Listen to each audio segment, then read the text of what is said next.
Today on CityCast Austin, we're getting into the holidays. And let's be honest, it is not always merry and bright. So I'm here with one of my favorite people who also just happens to be a therapist. And she's going to share some tips on how to get through this season.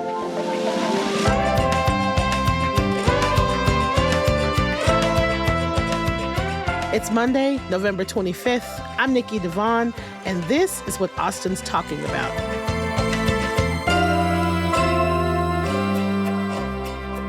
Hello, I am here today with Julie Burke of Violet Crown Therapy, and we are going to have a conversation about how to survive the holidays. Hi, Julie. Hi, Nikki. It's so good to talk to you. I'm so excited. I know. I'm excited too. Also, no pressure with the holidays. No pressure. No pressure. Everybody's just going to follow everything that you say. Obviously. There's something about fall in general that also brings like kind of a level of anxiety on its own. It's like summer is over. There's this rush to get things done before the holidays and then the holidays. And, sometimes you might sprinkle in there a little seasonal depression for some people on the 4 days that it's gray in Texas or Austin. Like, why do you think it always feels so heavy this time of year? I think a lot of it is there's so much expectation of what the holidays look like. We have like a bunch of like bullshit Hallmark movies of like how things need to be, and that's not real life. And family is complicated if people are seeing family or not. Expectations of how things need to be. I have a pretty hard no politics policy, like especially during the holidays, and really honestly, as a person who is a Black person in, just a city that's pretty white. Most of my friends are white. Like Nikki, Austin's very white. You just said pretty white. It is very white. It's so white. It is so white. So I have a pretty strict, like, no politics. Like, I'm like, I got enough of it in my head. I don't want to talk about it too. But I know that that's not possible for other people. I imagine that a lot of my friends are going to have some very tough conversations that I think they feel like they have to have at the holidays about the election and about politics. And I'm on the other side of that. Like, do you think that it's a good idea to talk about this stuff during the holidays, or should the holidays be the time that it's like, let's just not talk about it and just try to have some fun and some nice times? Ooh, I think holidays are stressful enough as is. Sprinkling in politics is a terrible idea. Oh my God, I agree. Oh, thank God, I agree.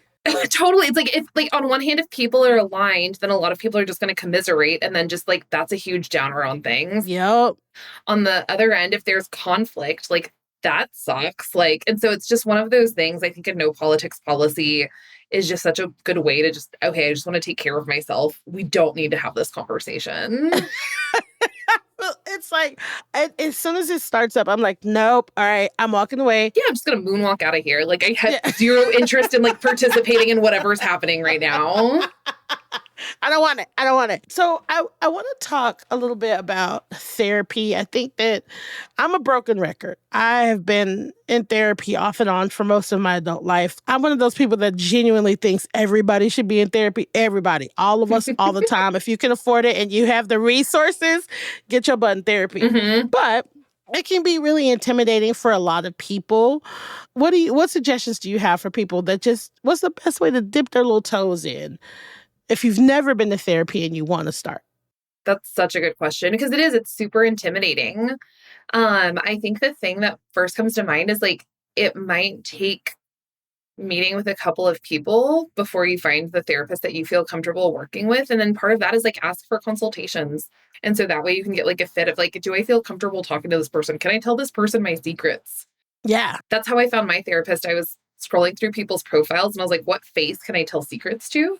And then I was like, let me read her bio and see if I actually like her. Like, if I don't like you, I don't want to work with you. Yes. Obviously. I wish somebody told me that at the beginning. I wish someone was just like, go to the consultations, sit down, just feel somebody out before you commit.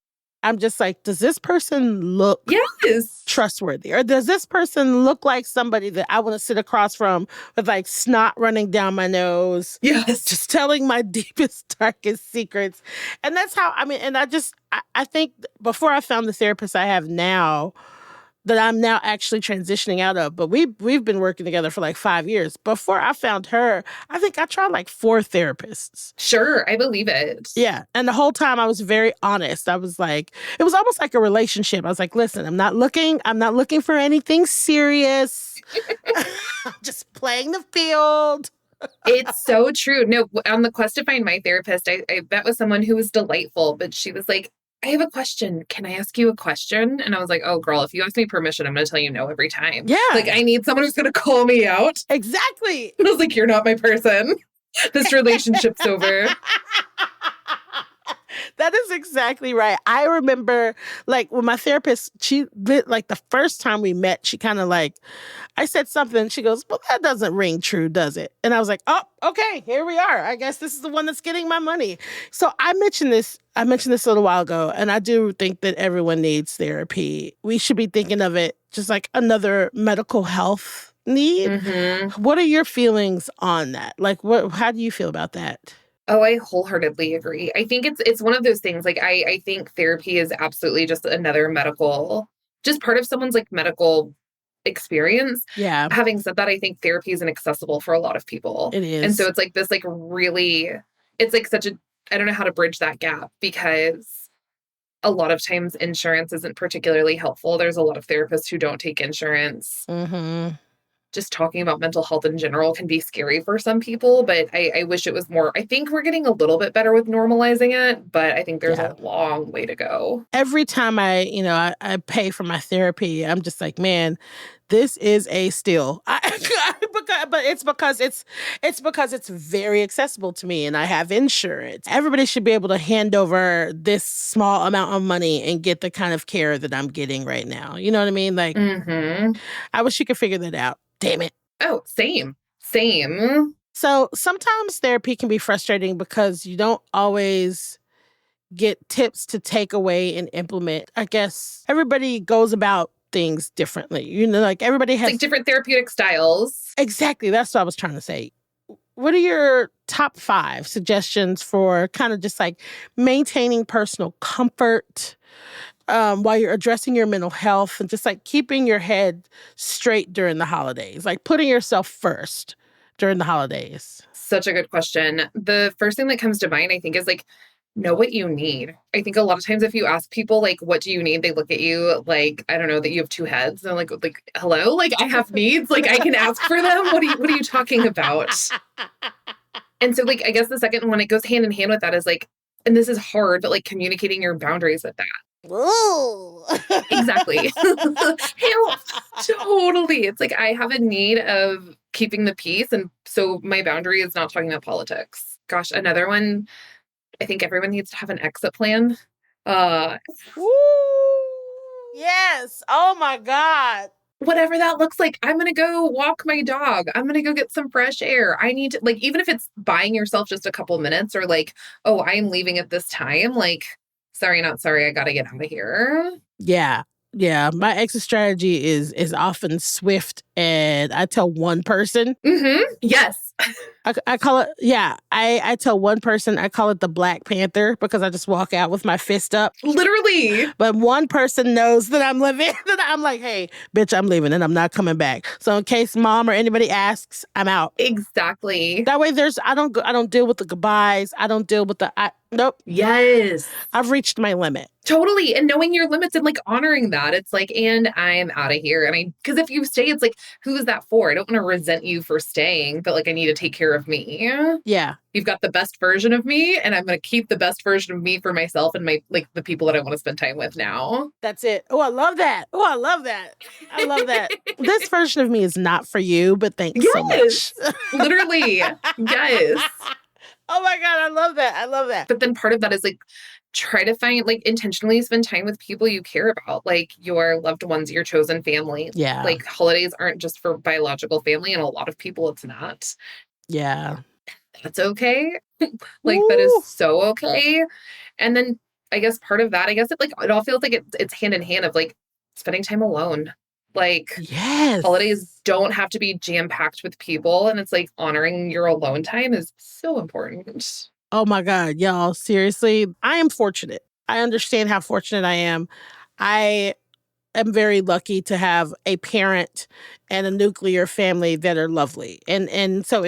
it's not a lift. I mean, it's a lift. Holidays are a lift, but it's not like a bad lift. And so often I tell my friends, I'm just like, look, you don't have to go to your family's house. You can come to my family's house. Yes. And it's so much better to watch other people's dysfunction and you don't have to worry about you can Yes. yeah, you can watch me and my sister argue and fight in the kitchen, and then that can take you away from what you know what I mean? Like the idea that you have to spend time with your family during the holidays is not true. Not at And it all. took me a really long time to realize that. And the solitude too. I think that sometimes people feel they connect being alone during the holidays with being bad or being somehow Right. sad or something. But if it's something that you need, then you're doing it for yourself and it's awesome. Absolutely. Like part of for me, like last Christmas, it's like I don't even know what day. I think it was Christmas Eve even. I'm like, I've got a fire going. I'm watching How the Grinch Stole Christmas. I'm by myself and my animals. I'm like, this is perfect. I like will see friends, I'll see family, but I don't need anybody here right now. Please. I love that. Don't call me. Don't come over here. Yes. I don't want it. Truly. I love that. I love that. So let's say we're at a holiday gathering, something or other, and we somehow get stuck talking to someone who we strongly disagree with. Mm, And if you can't, I mean, I always feel like you can get away because I'll just walk out of somebody's face. sure. But I understand that not everybody is like that. If you can't, what are some tips on how to handle that? I mean, I've been in that situation so many times and it's taken me years to learn like what you just said. I can just walk away. I don't have to Yeah. be part of this. But No. I think it's one of those things. My body's like dead giveaway. I get really red and blotchy when I get anxious. So it's people like, oh, Julie doesn't like this.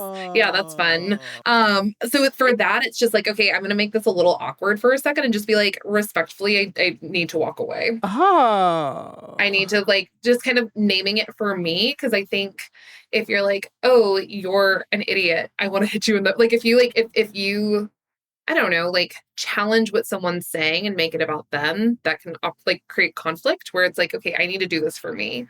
I'm walking Yeah. away. I need a break from this. I I love that. My friend taught me something. She was like, we were talking about something, and she goes, "Oh, in those situations, I lean in really, really close." And she goes, "Oh, okay, I'm going to stop you right there. I don't care." And then she just walks away. Yes. And I'm like, "What? I don't know if I can do that." And she's like, "Yes, you can. Seriously. Yes, you can." And so I don't say I don't care, but now I'll be like, "Oh," Sure. I'll lean in and be like, "Oh no, baby, I'm not talking about this." And then I just walk away. Absolutely. So Yeah, I can't have this conversation with you. yeah, I can't have this conversation with you. And it works so well. A person is like, it stings a person for like a second, and then they walk away and Mhm. they find someone else to go and yap at, and it's fine. Totally. And it's like, even if people like, because it's really scary for a lot of people to do. And it's like, even if you say it and go to the bathroom, like, I need to splash water on my face, I need a place to breathe. That's okay to do that too. Yes. Oh my God, I love that idea. Just go to the bathroom. That's even better. We're giving y'all gold over here. Exactly. Exactly. You're welcome. So, okay, I want to talk about like holiday anxiety. I've heard like you shouldn't really be making big decisions during holidays because your brain is kind of like on 10. But like, isn't it okay time to make big decisions? What should we be aware of that is typically happening when we're in these heightened stages? Totally. I mean, when we're in any kind of heightened stage, your brain, your ability to make just like logical decisions is less accessible. Dan Siegel has done a ton of research about that. And so there's actual like neuroscience behind that. And so I think just like really being mindful of like Wow. if you're on edge in any capacity, like full logical thought is not fully there. That can be like even when you're like super stoked and really happy, it doesn't just have to be anxiety.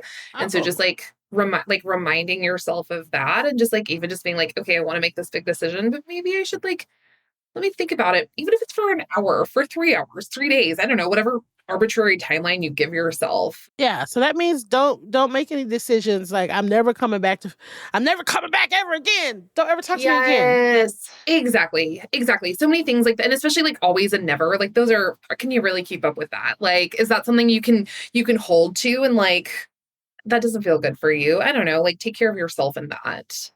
I love that. Always and never. Like I need space from you. I can't talk to you for a couple days or I can't talk to you for a week. I can hold to that. Like, yeah, but I'm never going to talk to you.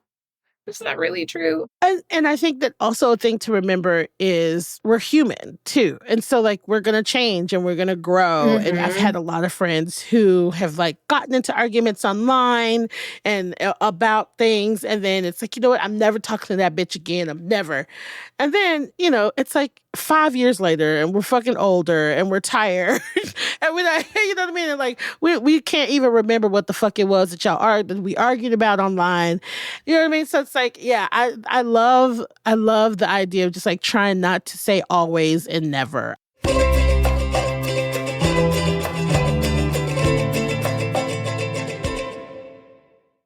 Speaking of social media, it is getting very weird. Yeah, it is. And I'm curious if you have any like tips or suggestions on just like how to kind of use it successfully and carefully to protect our mental health.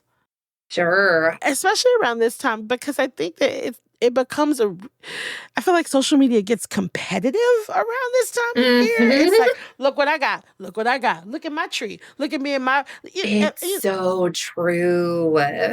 It's so competitive. Do you have any tips on just like how to navigate that? I mean, the same thing, it literally what you just said of just like people are choosing what they want to share and knowing that there's so many other parts of the story. Yeah. This might be like a beautifully posed picture, but who knows what it took to get to that picture. And like, Yeah. just because this person posts this beautiful photo and they're doing all the fun things doesn't mean that my experiences are less special. A friend of mine told me she was going to delete the Facebook app off of her phone after the election. She was like, I can't. I know I will just like doom scroll. And so it's like for some people, it might be like, let me delete the app for the season. Let me put on screen limits. Yeah. Knowing like, okay, what people are choosing what they want to share. People aren't showing, pictures of the fight they had with their sister in the kitchen on Thanksgiving. Exactly. They're showing the beautiful meal that, they've cooked together. It's so hard. It's like, and this is like easier said than done, but you're making me think either in a TED Talk or her book, Kristen Neff was talking about when her son, she has an autistic son, and they were at the playground and he was sitting on a swing, rocking back and forth. And then she saw a family like running and like, I don't know, like frolicking in the park. And she felt really jealous of like, damn, why can't I have that? But then was like, holy shit, what does that say about me as a parent if I want what I don't have? But then she was like, wait, they have hard times too. Right. Like, just because this is not necessarily what I envisioned my life at the park with my child to be, doesn't mean that I don't love him. And it doesn't mean that we don't have delightful times. And it doesn't mean that they have their own fuckery too, because they do. They absolutely do. And also, you bring up a really, really good point, or just like a really good topic: jealousy and envy. Holy crap! Is it so? It even in families, I think, the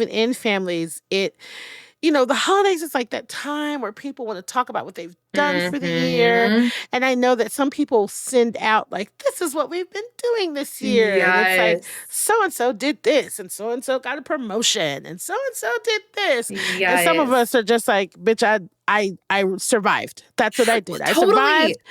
And that should be fucking celebrated because it's hard to survive.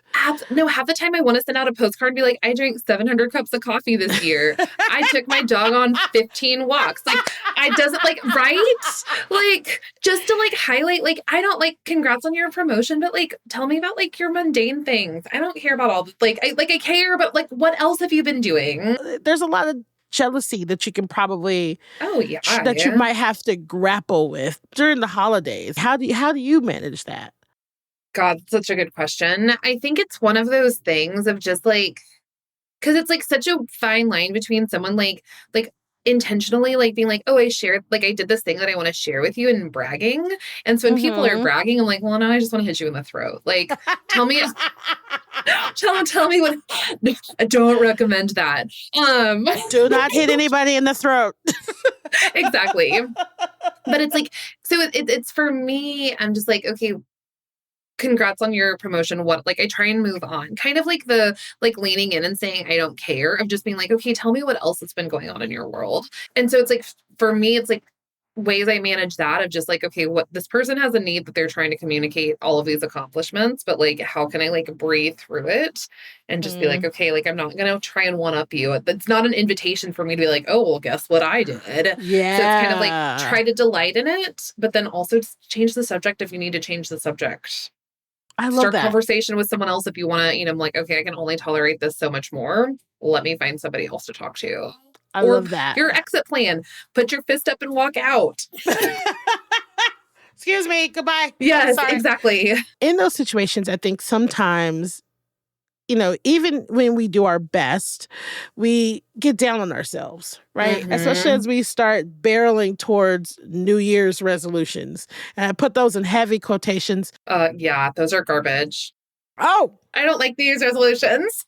Yes, that was totally going to be my next question. I'm like, I hate New Year's resolutions. I hate them because you're coming out of the holidays, and a lot of times the holidays don't feel great for people. A lot of times you've just held your breath through it. You know what I mean? Like you've made it work, you've done the thing, and then you get to New Year's resolutions, and it just feels like another opportunity to not be very nice to yourself. And yes, 1,000%. Yeah, and concentrate on what you haven't done or whatever. So do you like, what's your take on just like, one, how to just not get down on ourselves during this time? And then two, how to get rid of the buzz of New Year's resolutions? So I think like how to like take care of yourself and get through the holidays. I think a lot of it is like, what do I need to do to be okay? Like, what is okay going to feel like at any given moment? And it's like, okay, if I'm with Nikki, what is going to make me feel okay? If I'm with my brother, if I'm with my partner, if I'm with this, like, what do I need? And like, or also do I need to be alone? And so it's like, I think just like letting okay be, I love that. I don't like the word good enough, but like sufficient for a lot of people, just surviving and being okay is more than enough and also exhausting in its own way. Yeah. And like letting like okay change. I love that. That is wisdom my therapist gave me years ago with a really hard breakup. So shout out to Stephanie for that one, because she was like, you just need to be okay at any given moment. And I was like, holy shit, yes, I do. Listen. Because I can't do anything more than Come on, Stephanie. Seriously. And then with the buzz of New Year's resolutions, like I don't know where they came from. Like, why do they, like, where did they come from? Why do they exist? January 1st makes this a good opportunity to suddenly be like, oh, I need to do these arbitrary goals. Like, I think it's okay to just be like, okay, like reflective, like I survived, or how well did you survive the year? What do you need? Right. But you can also do that in February. You can do that in April. You can do that in October. And you also don't have to do it. It's so funny because in recent years, people have been like, I don't say what my New Year's resolutions are anymore. I talk about my intentions. And I'm like, babe, it's the same thing. Yes, it is. It's the same thing, honey. You just put a different name to the same thing. It's the same thing. And it's okay. If it's something that you need, sure, fine.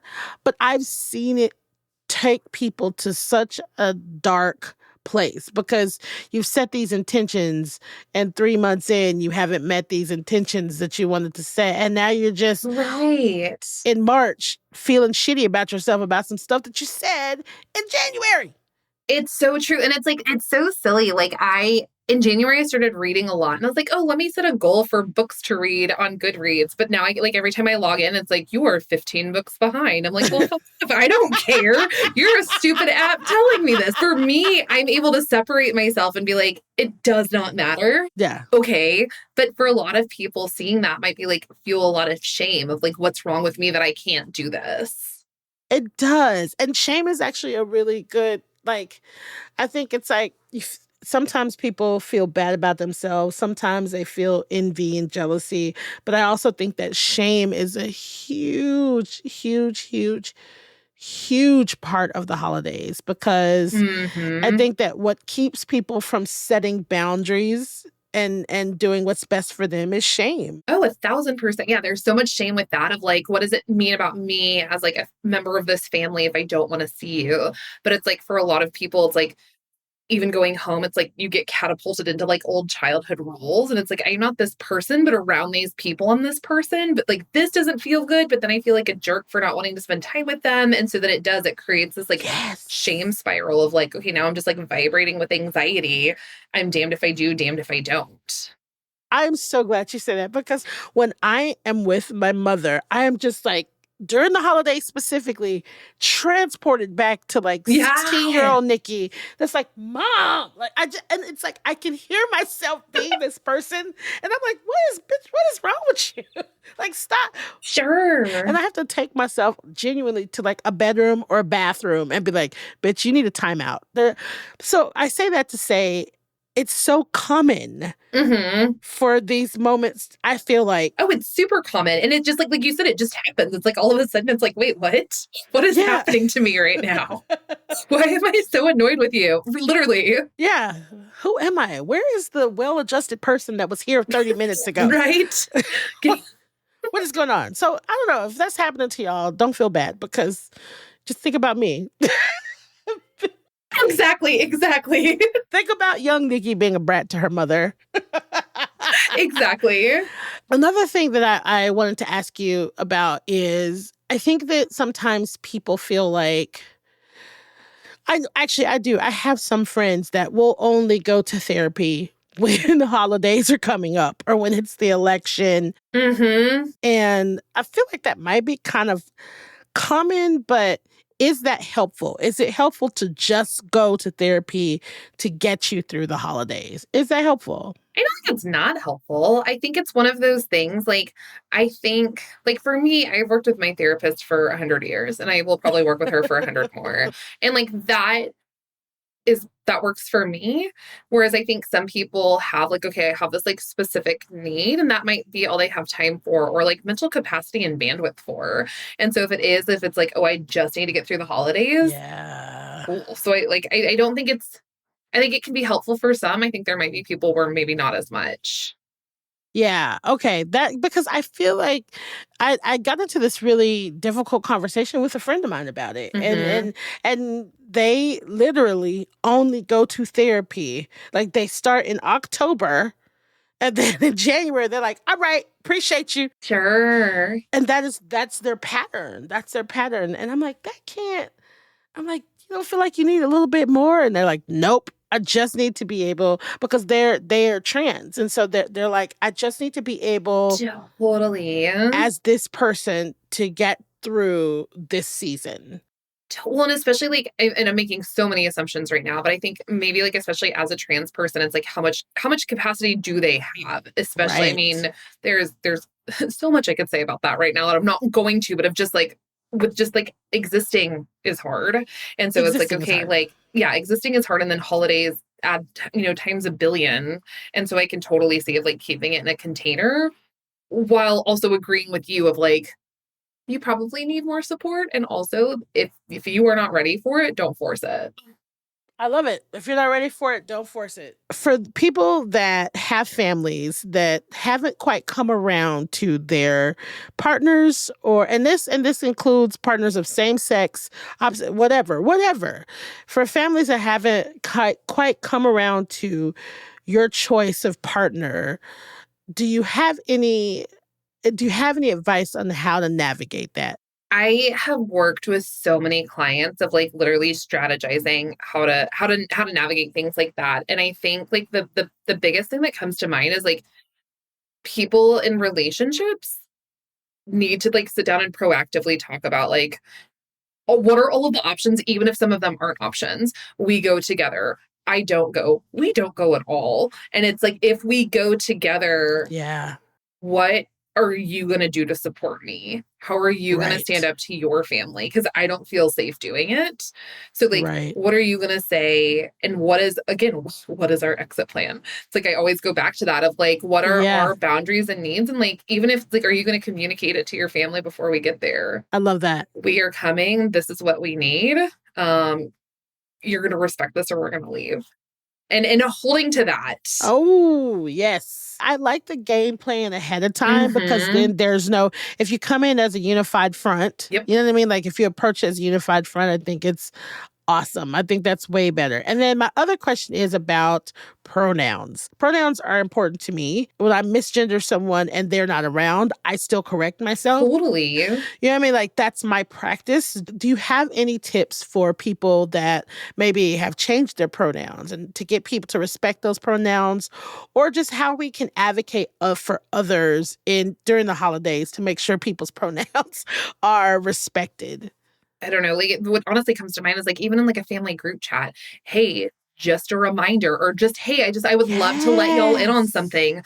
I now use they, them pronouns. This person now use she, they pronouns," whatever it might be, and just be like, I welcome the opportunity to learn with you. Yeah. We understand mistakes happen," and just, like, kind of correct, just stuff like that. Like, I think kind of, like, setting that up of just, Yeah. I welcome curiosity. I don't welcome hate, and anything like that. Love it. I welcome curiosity. I don't welcome hate. Also, don't nobody want to hear about your frustrations either. Like, Exactly. yeah, that's the other thing that I'm just like, it's not hard. The majority of the people in my family has a nickname. They all have a nickname. Everybody's got nobody in my house calls me Nikki. And so it's like if we can all collectively learn a nickname, Yes. we can all collectively learn pronouns and get rid of dead names. That's it. Exactly. And I think a thing with that also is like stop using the word preferred pronouns because it's not preferred. These are my pronouns. Right. Oh, I like that. Right. Because I think the word preferred makes it seem optional. This is not optional. I would encourage people to ask. I think that there's also sometimes people are sheepish about asking. I ask people all the time, what are your pronouns? Totally. And as a cis person, like for me, normalizing, I use she, her pronouns. What are your pronouns? Yes. Like, I think it's especially for cis people to also like normalize that it doesn't need to be on people that are marginalized to always start the conversation, to always do the emotional labor. Oh, okay. So yeah, you just changed my whole way of doing that. And here's the thing for anybody listening, this is coming from a person who considers herself a good gay.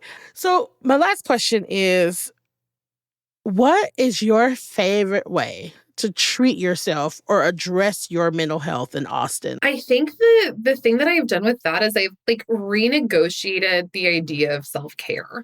I think self-care is such a buzzword. And I used to like in my bones get so angry when people be like, what's self-care? And it's like, fuck off. I can't afford self-care. Where it's like, for me of just being like, okay, like what does it actually mean? And it's kind of like being okay in any moment. It's like, what can I delight in any given moment? So it's like, it might like, I've got my coffee right here. That's self-care for me right now. And this is a way of taking care of my mental health. Or if like I'm on a walk with my dog, like I love flowers. Like, ooh, this is let me stop and take a picture of this because I want to remember this, like the color of this or something like that. So it's like really, I think it's like delighting in little things or like bigger ones, but it's like, it doesn't have to be this like big to do. What can I delight in this moment? I love that. So for me, sometimes I need to just cry. Oh my God, yes. Like for me, I'm just like, oh, you have some buildup. You just need a moment by yourself to go cry. That's what's going on right now. That's why you're feeling mean. That's why you're feeling cranky. Why is crying so therapeutic? Why does it feel so good? Why? I don't understand. Good cry is so needed. But also like for me, renegotiating self-care, sometimes crying is self-care of like, I just need this release and I have something going on in my body that needs to get out and it's going to come out in the form of a lot of tears and a lot of snot and that's okay. And there's something so special about that though. I totally get that. Researchers have established that crying releases oxytocin, which is known as the love hormone. So it's like you also it's like you get oxytocin from like hugging people too. Well, okay. So Everybody listen. Actually, no, I'm not the therapist. So, Julie, do you have any, do you have any just like general advice for the holidays? The first thing that comes to mind is like being a human's hard. Yeah. Being a human's hard, and like holidays make it even harder, and like, I don't know, be kind to yourself throughout it. Saying that makes me think of a conversation I had with my partner recently, and he was like, turns out emotions are real. And I'm like, yes, they are. So it's like emotions are real. Holidays make sure that you really feel how real they are, and let it be okay. Whatever okay looks like. Ugh. Julie, thank you so much for being here. This has been so good. This has been great. This has been wonderful. You are just a delight. Seriously, this has been wonderful. Thank you for being here. Thank you for giving us free advice. That's what I'm here for. Thanks, Nikki.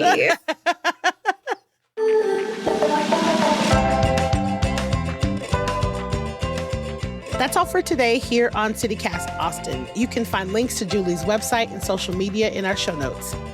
If you enjoyed the show, why not tell a friend, rate the show, leave us a review, and subscribe to our Hey Austin newsletter. We'll be back tomorrow morning with more news from around the city. Bye, y'all.